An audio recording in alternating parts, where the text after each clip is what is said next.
Les animations 0, 4, 0, 6, 40 et 41 sont des solutionnaires, des corrections, l'une d'un devoir, l'autre un solutionnaire accessible pour générer des exercices divers.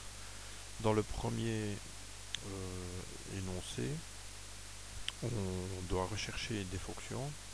Donc pour allumer les fonctions, on a chaque fois le curseur off on. Et en prenant deux figures correspondantes, on peut faire l'intersection de ces deux figures avec une solution apparente ici, qui reprend les coordonnées des couples visibles sur les courbes.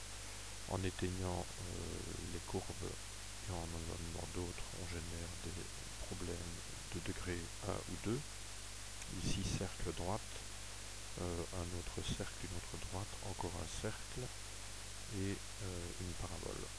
On peut changer de droite, on peut générer des intersections aussi entre cercle et parabole, pour autant que les équations ne soient pas de degré 4 sans moyen de résoudre.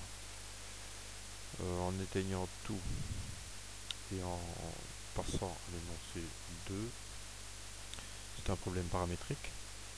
On a une droite dont la pente est variable, elle passe par -2 sur l'axe des Y. On allume n'importe quel des cercles et on montre que parmi toutes les droites, il y en a deux pour lesquelles la valeur va permettre une tangence.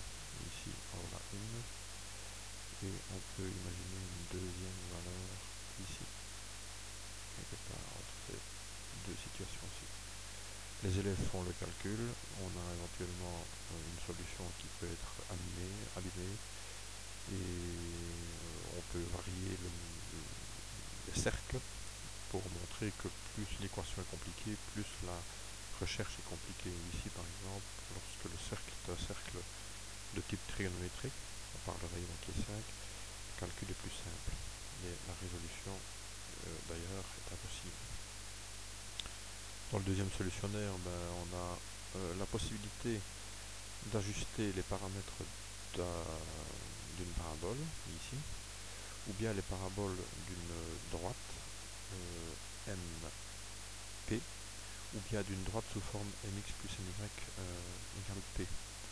On ne peut allumer que deux choix en même temps, donc parabole et droite 1 par exemple, pour adapter la valeur de la pente et la valeur du P. Voilà, par exemple ici. Tu as choisi, on donne les différentes options. Il y a la troisième droite éventuellement qui est encore visible. On peut adapter MNP pour deux droites et les solutions apparaissent pour autant qu'elles soient définies. Ici, si je manipule 1, j'obtiens des solutions. C'est juste un solutionnaire qui génère un tas d'exercices différents. Les élèves peuvent l'utiliser eux-mêmes en fixant les valeurs A, B, C, par exemple à des valeurs entières pour ne pas compliquer la chose. Voilà. En prenant MNP de même, ils font les calculs sur feuille et vérifient les solutions immédiatement.